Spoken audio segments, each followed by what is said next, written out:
If getting into a great relationship is like taking a lovely cruise on the love boat, is masturbating like rowing the lust dinghy across a pond?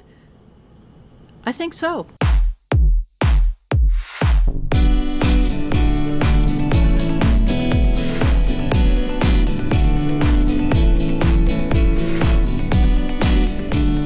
And welcome to another episode of Coyote Tales. My name is Donna Shannon, Donna Coyote, Donna whatever the fuck you want to call me.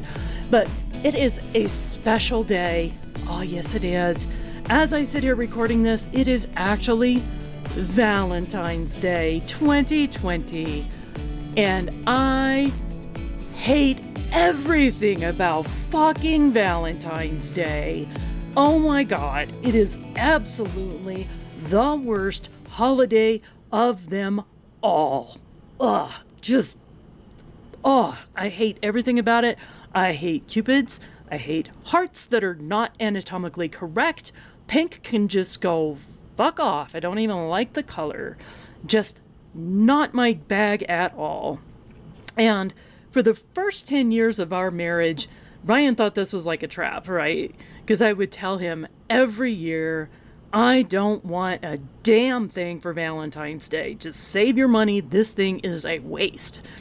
And, you know, like any well-trained male out there with a sense in his head, he's going, oh my God, it's totally a trap.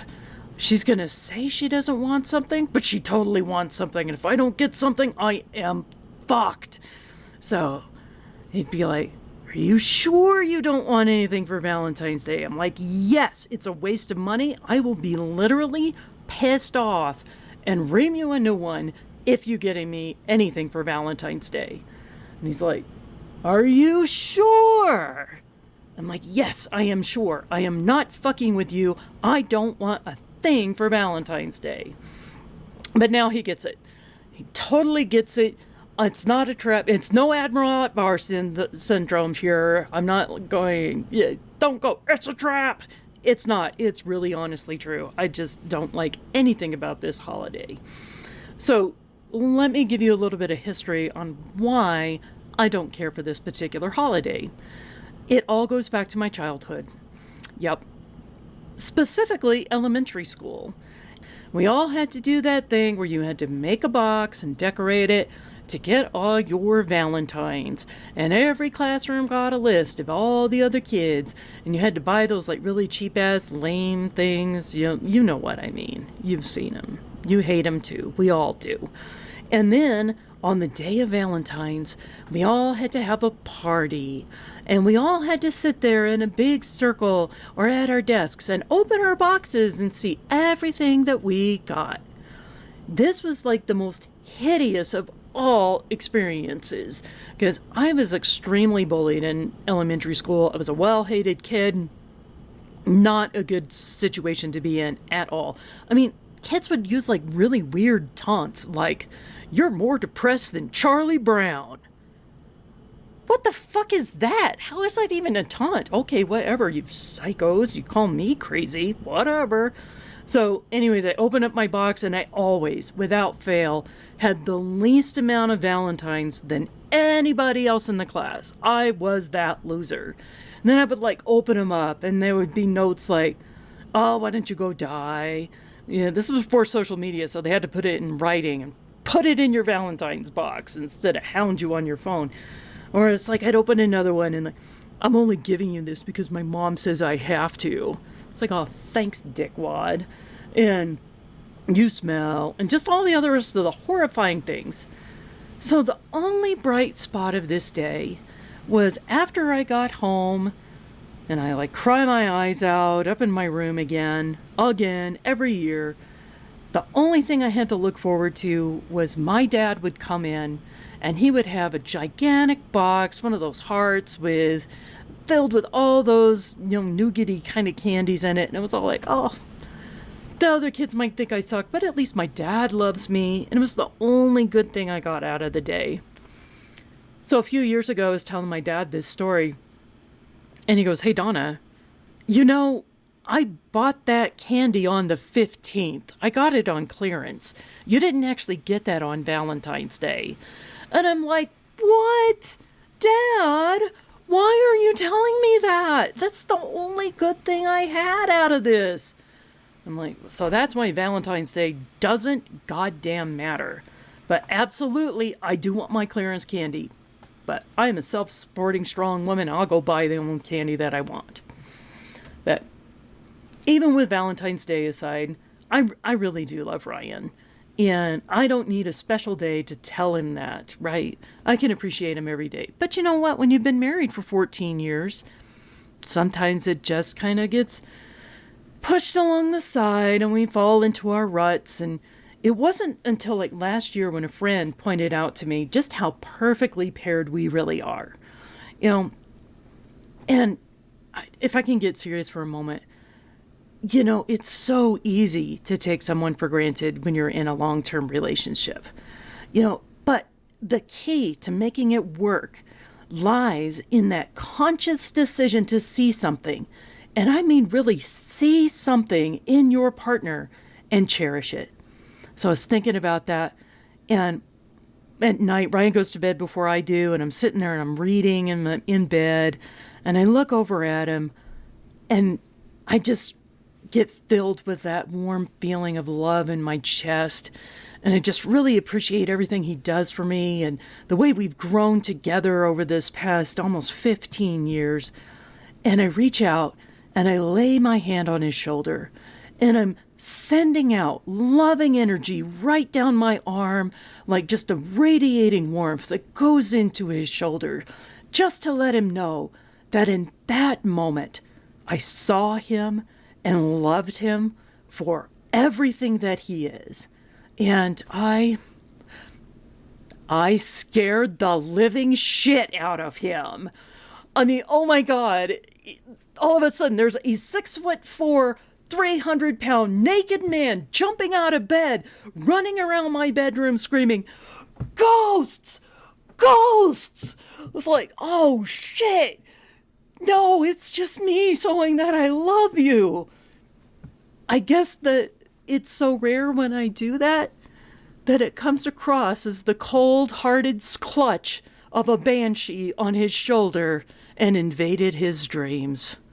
So, yeah, I think I need to do a better job of expressing my love every day.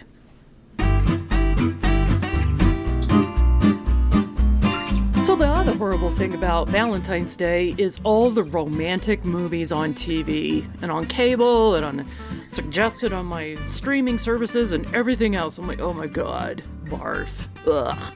I hate romance movies. They're just horrifying. You know, they're definitely not my thing. I mean, I am into horror, sci-fi, some fantasy, war movies, comedies, of course, prison movies, maybe even some old classic porn, but anything pretty much over romance. Ugh. And now, I admit I'm a woman, I have a vagina, so there are a few exceptions to this rule. First and foremost is Man from Snowy River from 1982. Has Kirk Douglas playing twin brothers, but they're not even the romantic people, so that's a good thing. But I honestly never even realized that this was a romance movie until like a few years ago when I was like trying to explain it to somebody. So it's set in Australia in like the late 1800s, and there's this mountain boy who they're trying to catch some of the wild horses and stuff like this, and his dad gets killed, so he has to take a job at this ranch down there, and he falls in love with the rancher's daughter and all the rest of this. But, you know, I was all like, man, it's like, this is a romance? What the hell? I thought this was about horses and Australia and cowboys and old prospectors and stuff like this. I had no clue that it was a romance. And it's like, I think about my favorite parts of the movie have nothing to do with the relationship of the main characters. Like, my absolute favorite thing is when the main character, whatever his name is like, he's rounding up the whole herd of wild horses and he's chasing them down a great big hill, and it's slow motion horses and snow flying up from their hooves, and it's like he comes back triumphant with all the horses, and that's the best part. No, yeah, and he gets the girl too. Most importantly, he gets the horses. Yeah, and he can ride as many of the horses as he wants, but the girl, he can only ride the one. I guess they made a second movie to it, like a follow-up, but I never saw it. Who cares? I was just into the horses.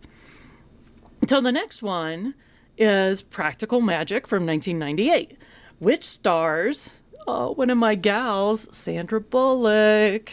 And if you heard my earlier shows, you know that Sandra Bullock is on my cheat sheet. That's right. She's one of my top 5 that if she ever propositions me, or I proposition her, that's probably more likely, and she accepts, I'm allowed to cheat with her. But Practical Magic, 1998, technically not a romance. They have it cataloged as a witch-based comedy/drama. So this is really more about witches and the two sisters and their relationship, and this guy that was abusing the sister, not Sandra Bullock, the red-haired one, that she kills and they bring back to life. And then, there's all these problems with this abusive dick who's returned from the grave that they got to get rid of. And then it's got some really classy stuff done about witches, because I'm a pagan, and they really describe some of the Wiccan ideals, pagan ideals there, the right way. So I appreciate that. It's not ugly witches, it's beautiful witches, and it's Sandra Bullock as a beautiful, talented, powerful witch. Oh, yes. That one I will watch the shit out of. And finally, this one technically is classified as a romantic comedy from 2009, The Proposal, again starring my gal, Sandra Bullock. Oh, but it also has Ryan Reynolds. What? And he's on the cheat sheet too.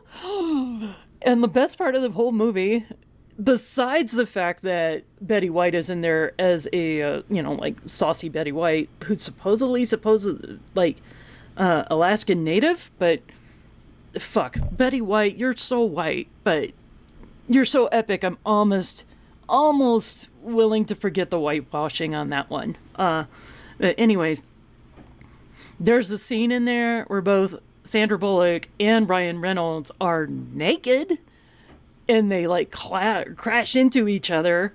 It's unintentionally naked. They didn't know each other were naked, and they just go bam. Oh no, naked. Why are you naked?